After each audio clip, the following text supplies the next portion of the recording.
Bo from BEAU'D Not Broken, and we're here with Pam in this beautiful, where are we, Pam? How many square foot studio? Where are we, Pam? 3850 West? No. 3850 West. 3850 West. 1890 South. 1890 Yeah, let's give her a South. plug. This is the studio of Victoria Lynn Photography, and she's been a very good friend of mine for many, many, many years. Victoria Lynn Photography. We're here in Salt Lake City, Utah, in the United States, for those that are Periscope And she does watchers from around the world. Absolutely. We have people that watch from around the world. And this is the Daily Bend, and we have people on that, we have normal people on, we have regular people on, we have people that tell their stories and in their voices and talk about some of the adversities they've gone through and some of the things that they've done to kind of keep the faith and not necessarily religious faith. We talk about faith in ourselves, the courage that it takes to kind of go on, and the endurance it takes kind of with life. Life is an enduring thing. Life can be hard. So that's why we're here. And Pam, I asked Pam to be here. She's Auntie or Auntie? Which one is it? Auntie Pam. Auntie Pam. I asked Pam to be with us today. Most of our shows are uploaded within about a week onto BEAU'D Not Broken, the website, so you can watch them on there. They're also loaded onto YouTube, and we identify ourselves about every 5 or 10 minutes because people don't know what they're getting into when they turn this thing on. So I wondered why you did that. So I do that it's like station identification kind of thing. And so we'll get started. We have this beautiful backdrop here. I was going to put on like a black teddy or whatever it is, negligee. No, I won't do that. Anyway, let's get started. Pam, tell everybody a little bit about yourself and you know, maybe a couple of stories of adversity that have kind of, well, rocked your world and how you've gotten in and out of them. And I know you to be a very I'll watch my mouth. you don't have to watch your mouth. I know you to be a very experienced person, but I know you to be a very a person that has given a lot to your community. So maybe, I know this is not scripted and there's really no time limit, but you know, things that come to mind would be the best. Well, adversity. Homelessness. I've been homeless. My husband committed suicide. My mother died in a fire. When did Mom die in a fire? How old were you? Let's see, it's 15 years ago. 9/11/2000. Okay. 9/11 of 2000, the year before the towers went down. Okay. She was too drunk to get out. Because our family, my mother's side of the family, has a lot of addiction issues. Right. It's something that has affected me and my kids because we want nothing to do with addiction. Right. But the rest of the family, my mother's family, there's a lot of addiction, so we've been surrounded by addiction. Okay. And I've been very thankful that I just choose not to participate. Right, right. So then you went through, or you've gone through homelessness in 1980s, early 1980s. How long? Oh, long enough. Less than a year. But me and my kids. Really, wow, and, a year. Thank goodness there were some resources out there, but in that period of time, there really wasn't a lot. So how many kids did you have homeless with you? 3. 3 kids. You lived at the shelters? Did you live with Nope, stayed in the car for a little bit. My mother had decided, she lived in a big 6-bedroom, 3-bathroom house in Sandy. Right. But she had decided to move a sex offender in with her, not as a romantic thing, but she decided she wanted some rent money, so she moved him in there, and I wasn't going to have my kids around that. So I ended up in a friend of mine's house. Well, for the first 30 days, Travelers Aid Society used to be in existence. And they provided us with a house in West Valley, diagonally across from Valley Fair Mall. And they had... right next to the West Valley Police Department? Yeah, there you go. There you go.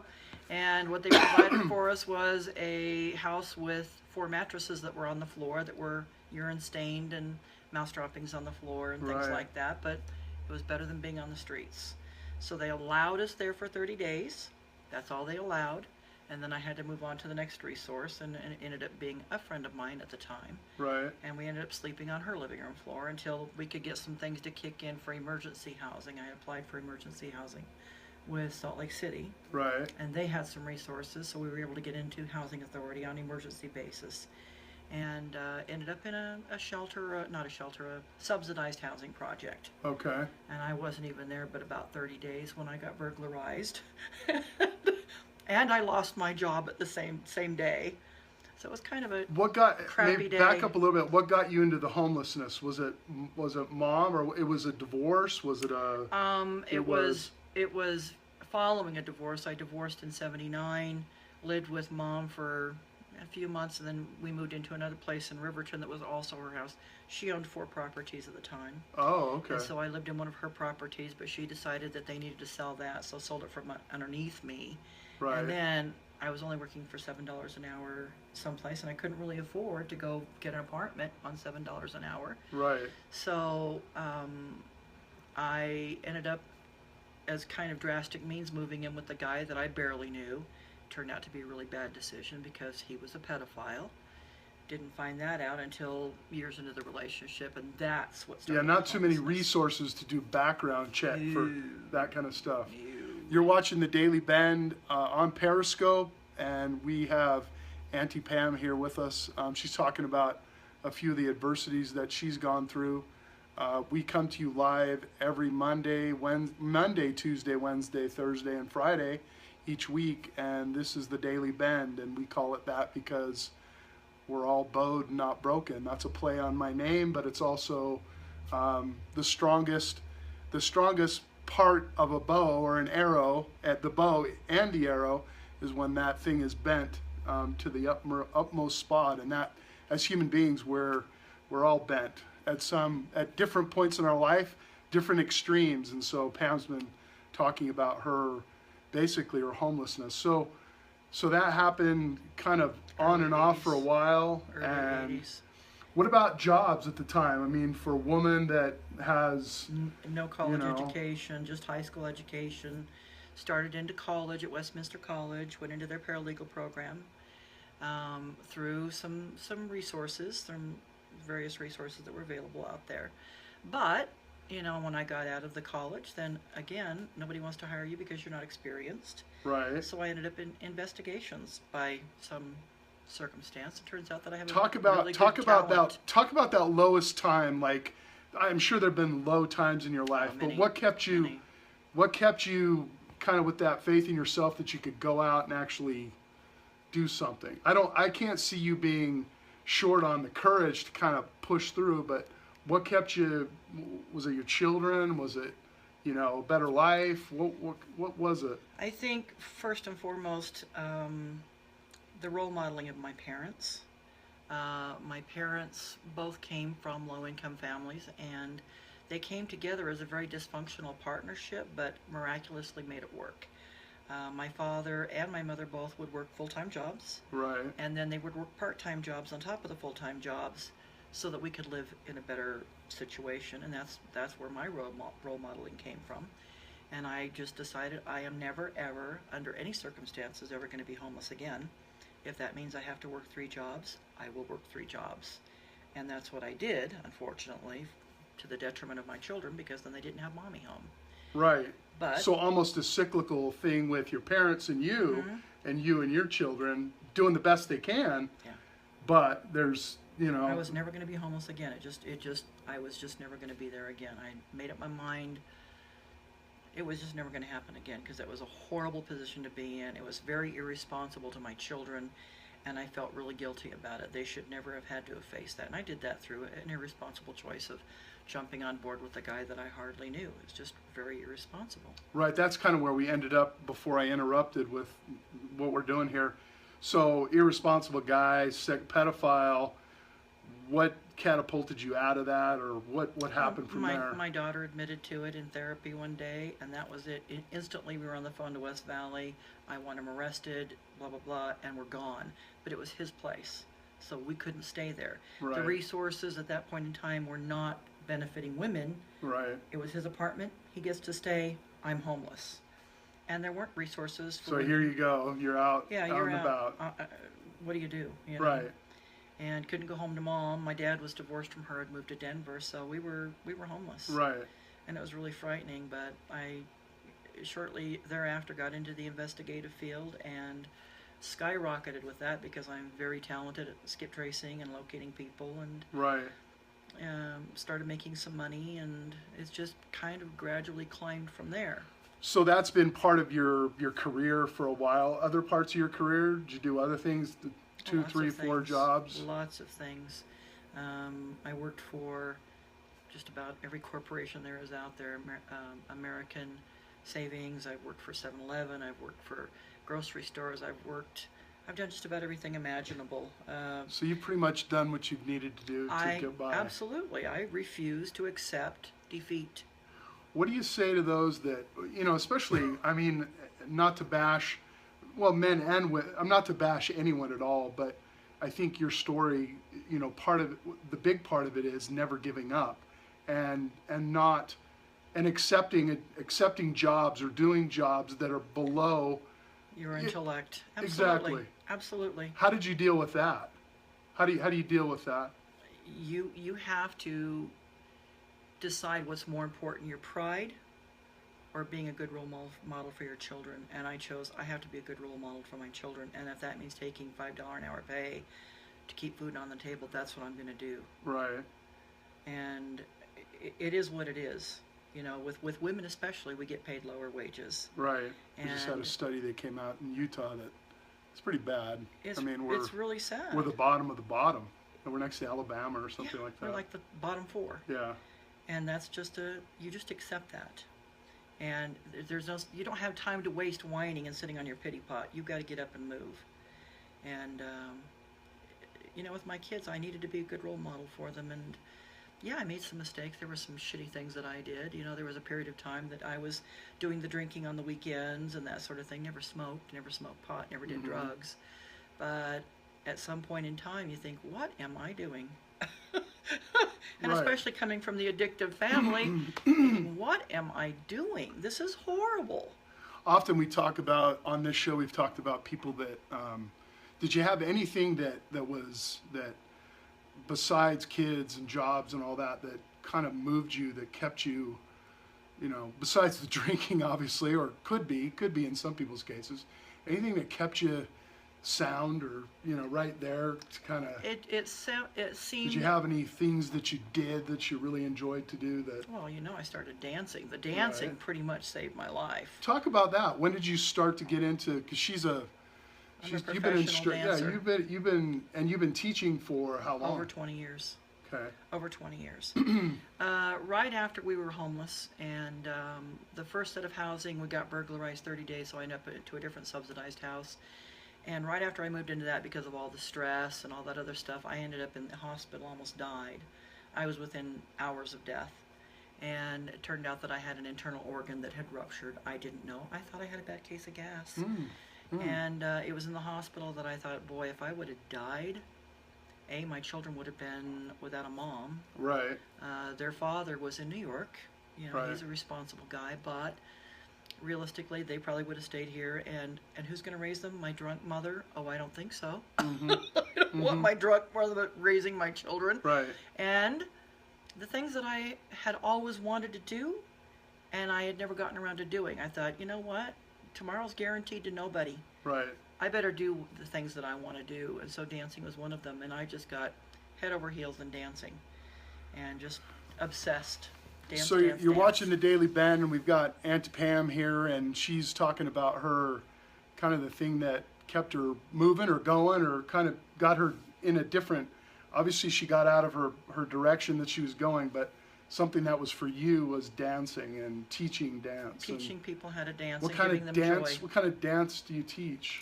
It's called social dancing, and it's the same thing that you see on Dancing with the Stars. Oh. I teach ballroom dance, swing dance, country western dance, Latin dance, anything that involves two people dancing in unison together to the music. Right. I like that. Have you seen, I mean, just kind of off the topic, but have you seen marriages kind of rekindle, or have you seen people come and, find a mate in classes? I have been responsible. Just amazing things happen. I have been responsible for so many marriages out of my classes, where they meet at my class, and before long they're getting married. And I'm thinking, I'm kind of an unintentional matchmaker, and yet I can't find me a match. Which You know. dance is like the I dance know. that makes them? Is there one dance There's that not- makes them? there's No, not- it's just, no, it's not one it's not particular like dance. the salsa or something. No, I had one couple that was just like the magical case, Brady and Laura. He was in my class at the community college. I teach at the community college. And Laura came in and took the class, and they met in my class, but she was dating somebody else. That lasted about a year. They came back and took the course again, and she dumped her boyfriend, and they started dating. And the next year, he came and proposed to her on the same floor that he met her on in my classroom. Oh, wow. And then I choreographed their wedding dance, and I got to go to their wedding. It was really Wow, cool. how fun. It was. Well, very, everybody very cool. likes Dancing with the Stars. They do like Dancing with the Stars. They even like dancing with, yeah. And Bo, I have some guys that say, men don't dance. Oh, yeah, Well, men honey, dance. if you want to pick up chicks, you learn how to dance. Yeah, and you're going to have them standing in line waiting for you. That's right. It's the guys that learned how to dance in high school that are now, I mean, they're the ones that are, you know. Well, you use dancing in your corporate settings. You use dances at True. weddings. You use dance at any social gathering. People dance. So it's a common theme that we need to do. Right. And it's good for you socially. It's good for you intellectually. And they've done a study now that says that if you're getting older, out of all the physical activities that an older person can do, dancing is by far the best, by 75%. Really? Of any other physical activity Well, that you can do that cardio. will fight off Alzheimer's and dementia, because it gets your synapses firing on different areas of your brain that you're not used to using. It makes you spontaneously respond. Coordination. Coordination, small muscle groups moving, and you also have socialization, which helps Right. with depression. So a lot of older folks... Companionship. Yeah, companionship. Even if you're not married. So a lot of people meet So, up. Yeah, dancing. dancing. Dancing, and as It's a good. fitness person, you know, good. dancing is pretty good. So very you've good. been doing the dancing thing that moves you, it moves other people. Told us, And I enjoy how it makes people light up, you know, especially when they accomplish a step and accomplish a pattern. It's like, it makes me feel good that I've taught it to them and they've learned it and they feel good about it. so you teach at Salt Lake Community Community College, and anywhere else? Anywhere else they can Murray find Arts you? Center, Murray Arts Center on Tuesdays. That's my West Coast swing class. Okay. That used to be the only game in town, and Right. now everybody is capitalized on the idea, so everybody else now has West Coast swing classes on what night? Tuesdays. Tuesday night. Okay. Why can't they do it any other night of the week? That used to be Right. my night. Right. So Tuesdays at the Murray Arts Center, and then I have a contract with Hunter High School where I teach on Wednesdays. We're in a 3-week lull here, but we'll start again in May. Do you see anybody similar to you that, you know, is maybe younger or older that is going through some of the same things that you went through when you were younger? I have never met anybody that's been through this kind of stuff. And I've what do been you through. attribute that to? Maybe they learned their lessons earlier. Learned their lessons earlier. I think my kids will never do the same things I did because they learned from my mistakes, you know. You're watching the Daily Bend, and we've got Aunt Pam here, and she's talking about her life, or some of her adversities, and some of the things that she's gone through. You've been pretty involved in the community as well. Absolutely. For victims' rights. Absolutely. Tell us a little bit about that. It actually started my homelessness. As I said, the subsidized housing I was living in, we got burglarized. And I was so outraged that somebody would come into a poor woman's house that doesn't have a lot of material things and take my TV, my stereo, my music, anything of value. I was outraged. And so I started doing my own investigation, started questioning everybody in the neighborhood, because property crime is big. Mm-hmm. Police are not going to investigate rinky-dink property crimes in subdivisions where it's subsidized housing. They don't care. I mean, they don't have the time. Thousands and thousands and thousands of dollars are stolen in property crime. So I did my own, found out who did it, sued him civilly, and the Salt Lake Police Department got a hold of the information and contacted me and said, "We've never heard of a victim suing the criminal for a burglary. And why did you do it?" And I said, "Because it made me so damn mad. Right. My kids have nothing to watch. There's no TV. There's no music. There's So no when nothing was here. And I what can't years? afford to What, were you, replace it." what years are we talking about here? Early 80s. Early '80s. Okay. All Early right. 80s. Go ahead. I'm sorry. And but so they said, "You know, we'd like to invite you to come join us and perhaps start a victims group to help victims kind of come together, and Right. they didn't know what direction it was going to take. I didn't know what direction it was going to take, but as it turns out, it was this big roller coaster ride that started out with property crimes. But most of the people that started coming to our meetings were people who were involved in persons crimes, Right. domestic violence, homicide. Those are the people that were attracted to these meetings. And I thought, our little bitty Band-Aid isn't going to help these people. Right. So we ended up starting to look at reparations to help these people, because they would have daughters that were murdered by whatever, husband, Right. whatever, and the parents have to pay for the funeral. Well, that's not right. So we started working with a couple of legislators. I want to say Lyle Hilliard. I can't Yeah, remember Lyle who else was was involved in it. Okay. There was another one that was involved in it. And they wrote some legislation, and we put together victims' reparations to help pay for funeral expenses, therapy, hospitalization. If the little old lady's door gets kicked in, we replace the door. Her glasses were broken, we replace the glasses. Why should she have to replace any of that? So for those out there, I don't know if you realize, but victims' reparations, I only know from, a career in law enforcement, policing, and politics, but that's a big deal. You It is a guys big deal. really were way ahead of We were yourselves. ground busters. That is because there's a lot of people that if you've been a victim of a crime, a lot of different crimes, and you've applied for reparations, you're looking at somebody that was really on the started that bottom whole level. movement. I was That's on the bottom level. amazing. That really is amazing. And the next year we did Victims' Bill of Rights. And Victims' Bill of Rights then said, okay, court system, from in the past, at sentencing, you only let the criminal speak, and you only let his lawyer speak, and he would call in a bishop that he'd never met before, say what a wonderful person he is. But the victim's sitting there eating crow because we're not allowed to speak. Well, we made it possible for the victims to speak. So the victims were then allowed to speak at court hearings for the sentencings. Then they were allowed to be heard at the Board of Pardons hearings. Right. And then we got it so that the victims were then to receive letters when the offender was going to be released from prison, to be notified that he was about to get out. I mean, reparations and Bill of Rights went hand in hand, and we changed the face of victimization. And now that I look at it 20, 30 years later, what it has blossomed into is this beautiful, gorgeous, very fruit-filled tree, where now victims have a law firm that will come to the courthouse and sit with you as a victim and protect your interests in that criminal justice process. We never even thought about that, but look what it blossomed into. Yeah, I don't know if people really, that's why I tried to highlight it a few minutes ago. I don't know if people really realize how important that is. The advocacy that's there. And some of it, I don't know, is it still, is it all tax dollars, or is it some... No, is it most? Is it some it comes from wasn't tax fees, dollars. It wasn't fines? tax dollars. It was federal funding. Federal funding. So we would go after federal grants, Right. and then fees and forfeitures from crimes. Right. So Okay. the folks that were committing the crimes, when they pay for their So very reparations, little it would go back in- taxpayer money No. is or No. being No. used for that. And what they eventually evolved into was people, the reparations department was finding out that a lot of these folks already had insurance that can help foot the bill. Right. So you would use your insurance, and they would supplement the insurance money. Right. Why should we use all the money for that when we can actually Right. get some supplemental stuff from your Blue Cross, Blue Shield, whatever Right. it is? So I am just dumbfounded by what this thing evolved into. Very proud of it. I feel like the mother, the very proud mom. Right.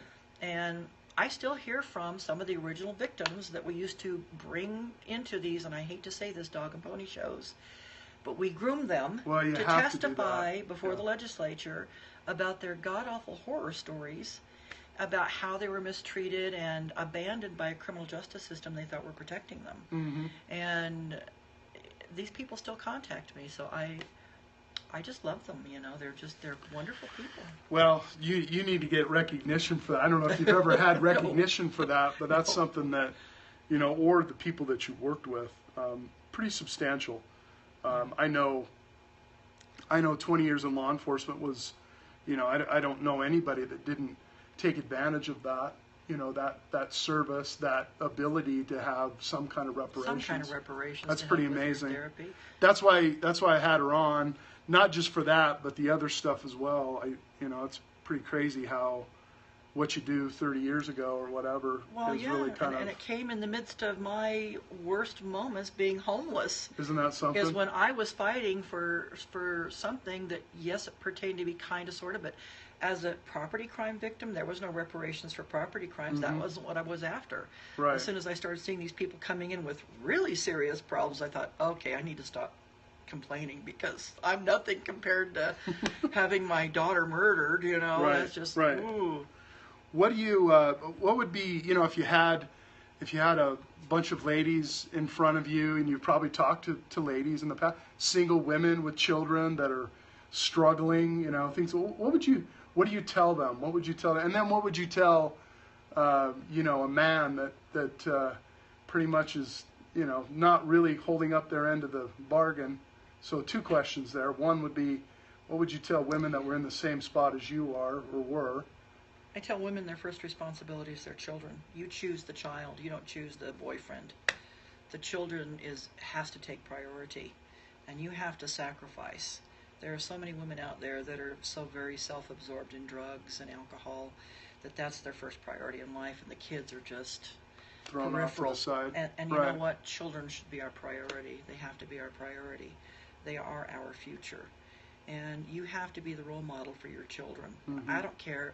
Even right now, I'm 63 years old. I still want to be a role model for my children right now. Right. I'm in school. I'm Right. going to school trying to get a degree. And now my youngest daughter's got her degree. My oldest son's got his degree. And hopefully one of these days we can talk my middle child into going back to school and getting her degree and perhaps getting a good job that can be really good. What do you say to the, you know, the irresponsible? I guess what do you say to the irresponsible and the responsible man, you know, in some of these equations? Well, there's just kind of like a 2-word, man up, grow up. You know, at some point in time, and as you know in criminal justice, and I've learned in criminal justice, oftentimes they age out of their irresponsible behavior. Right. But sometimes they don't. Right. Sometimes they're 50 and 60-year-old people that are still total alcoholics, total drug addicts, and are very self-centered, self-absorbed. And I don't know what you say to people like that. I'm not a therapist. Right. But it's irresponsible. Well, sometimes it takes a non-therapist to say Yeah. it to someone. Grow up, and they man might up, listen. and be responsible Grow to a those set. children. Mm-hmm. Be responsible to those children because all they have is you. Right. Know? Or foster care. And do you want that for your kids? I always ask my guests, heroes growing up. Did you have any heroes growing up? My dad, my daddy. Your daddy? My daddy's my hero. Why was he your hero? 'Cause Couldn't have been just because he was your daddy. Well, he was a good man. I mean, he still is. He's 85 years old, lives in Brighton, Colorado. Love him dearly. He was a man of his word. I never saw him drunk. My entire life, I've never seen him drunk. Hardworking, went to work every day, didn't call in sick because he wanted to screw around. Right. If he was sick, he was really sick. Right. He was just a very ethical person. Mm-hmm. He fought in Korea, military man. He was a disciplinarian. He set, you know, the rules, the boundaries. These are the rules, which is interesting because he was a feral child himself. Mm. And so, to me, it's fascinating that a feral child can be in turn a disciplinarian and Right. set the standard. And Break he said, the cycle. education, education, education. And when he could see that my grades were failing, we'd sit at the dining room table after dinner. We would do homework together. How many fathers are that dedicated to their children? Not many. Not many, And that's I, for sure. I really have to, and I thank him for that all the time, Daddy. I really appreciate you sitting down and really holding the line with me, telling, you know, not graduating from high school, not even on the table, not an Right, option. right. You are going to graduate from high school. And he was there to be a part of that. And I've even teased him lately because I'm doing an algebra class right now that I'm pulling my hair out. See, I'm almost bald. Algebra? Algebra. Ew. Did you say ew? Ew. But my teacher is awesome, Nina. She's a dancer. And I said, Daddy, I need to fly over to Colorado so you can help me with my homework. Because I'm really struggling. I'm sure he would be able to help you. I'm sure. That retention, I'm sure he still knows. Favorite movies? Any movies that sit out in your mind that, you know, you've drawn on? I just got done telling both of you girls you need to go see Big Fat Greek Wedding 2.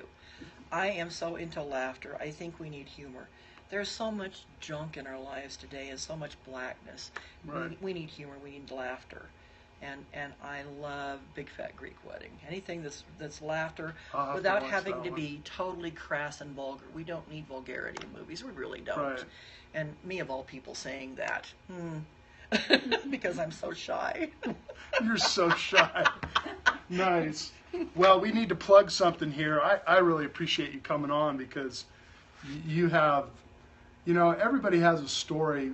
Everybody has a story. It's all unique, but then again, it's similar to other people. But I think where the uniqueness comes in is your ability to express and give people, hope. And that's what this show's about, is to give people a little bit of hope. Say, oh, wow, she went through that, or he went through that, and look at them now. And that's the endurance part of BEAU'D Not Broken, is the sticking to it and get through there. And I'm glad you didn't film me on the treadmill the other day. No, we won't do that. Why don't you hold this up? Why don't you tell everybody about this? This is coming up. So This is a dance event that is sponsored by the Murray Rotary Club, and it is called Dancing with Murray Celebrities. It is going to be raising funds for the Boys and Girls Club of Murray, and they have selected, Murray Rotary Club have selected 6 celebrities. Ex-Mayor Dan Snar, right, Fire Chief Gil Rodriguez. Gil Rodriguez, good guy. Gil's, well, not that Snar's not, but Gil's a good guy. But who they considered stars, people that volunteered to do this. Right. And then they asked Murray Arts Center if they would help them find some professional dancers to be the professionals and teach these folks a routine. Right. And so we have to teach them a routine and get on the floor on April the 23rd at Hillcrest Junior High. And it's supposed to be a 2-minute routine. And right. here's the problem. Professionals cannot put a routine on the floor unless we have 20 to 32 hours with a dancer. Right. I have no idea how long it would take to put a routine on the floor with a non-dancer, but we have given someone with 3 feet, and we have been given 4 hours to put a routine together wow. and put it on the floor. Wow. Not very reasonable, so it's probably not going to be the same quality that you're going to see on Dancing with the Stars. But fun. But it'll be a fun event. Yeah. It's $15 to get in the door. There's only 900 seats. I want your phone to fall. And you can vote right now. Oh, you can vote now. You can vote right now. Do you see a www yeah. address? There's a The what? Let me see where that W. Oh yeah, tickets and votes available at Murray MURRAY Rotary ROTARY Utah. So Murray Rotary Utah, one word, .org. And this is going to take place at Hillcrest Junior High School Saturday. in Murray, Utah. This Saturday, No, next Saturday. A week from Saturday. A week from Saturday. I'm going to hold this up a little bit closer in case anybody wants to get. I know it's bad, but maybe a screenshot. It's on there. That poster is already on their website. Okay, on the website. And you can vote. It's $1 a vote. And Dan shaved his mustache off. I hear he took the handlebars off. off. He took the handlebar so now it's off, nice and you close got to his face. Heather Brace. Is that Brace? her? Yeah, she's the human resources. Gil manager. Rodriguez, the fire chief. She has like chief? 200 some odd votes. Oh, come on. We got to get more votes for you. I think Dan has 1. Right. Come on, We got folks. a teacher at Murray High. I'm surprised the teacher at Murray High doesn't have the most. I know. You think the I know. students. So yeah, it's just a fun little fundraiser, and I'm supporting it because I'm a community-minded person. I think that you can't live your life self-centered and self-serving and just serve only yourself. If you want to have a community around you that's safe, you need to support your community and do what you can to help your community. That's what you need to do. Can I hear an amen out there? An amen. Want to thank everybody for watching. Again, this is live on Periscope right now, but this will be downloaded onto YouTube, BEAU'D Not Broken, the YouTube channel, and also onto the website, BEAU'DNotBroken.com. And I want to thank Pam for being with us today, and thank you all for watching. Hopefully you'll watch it over and over again. Yes, give another plug to our location sponsor today. Our location sponsor today is Victoria Lynn Photography. She has this gorgeous studio. If you want family photos, boudoir photos, you name it, she does it. Dog photos. We even did a layout of my son's dog. She posed just like a centerfold. Wow. I mean, she did it by herself. Have you ever done any Speedo photos? And really? Legs. We do weightlifters. And legs. Weightlifters and Speedos. Wow. She Yeah, does it she all. does a great job. She has Very a very good professional. rep. And like when I walked in, I was like, oh my gosh, it's her. Yeah, I have heard of her many times. Victoria So Lynn Photography. Victoria Lynn And Photography. thanks to my workout buddy, so I can. That's right. Sharon's here. Sharon's here to help me, and Sharon's losing weight and getting I'm losing fit. weight. And you're losing weight. I'm in the process of Got the worst trainer in the world. Worst so trainer. We got the best that's trainer what in the world. happens. And he beats us. He's beating the heck I out of us don't 3 beat them. times a week. Victims reparations going to be calling me. Sometimes we love him, sometimes we Do you hear that? Sometimes we love him, sometimes we And don't. he'll say things like, "Okay, now we're going to do such and such." I said, "Oh, are we?" Y'all, we are Are going we? to. You're soft. Thanks everybody for watching, and don't forget this Dancing with Murray Celebrities. Yes. This could be a cool thing. I'm going to go and watch just for the entertainment value. I think it'll be awesome. 900 seats available, so you gotta get on board and get your Wow. seats. Otherwise, there's no seats. It's not like a big auditorium. It's Sure. a theater. Sure. So you got 900 seats available. Book your seats today and get that thing filled up. Good show. Thanks for being on. Remember, everybody out there, it's all about the Bend. We'll see you tomorrow with another great guest.